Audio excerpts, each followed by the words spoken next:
Nisay kanina eh. Oo. Hindi, kuno akong video, yan. That's very... sabi mo. Hi, welcome to New Jersey. Okay. Mag-hello ka na kala, i-ask na to sa YouTube.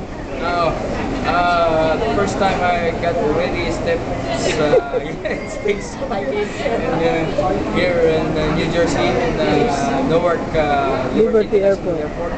We just arrived. Okay. The airplane was exactly 9:35. 9:28. 9:28.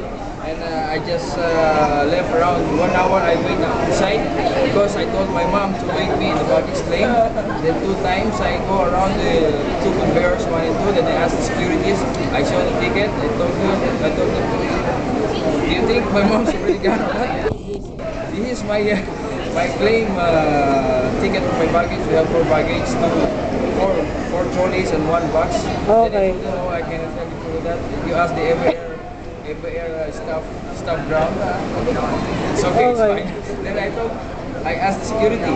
I told if I get up, I cannot come in again because I'm not sure if my bag is already taken out. That's why I have to go in. Somebody help mom to get the baggage. Okay. Okay.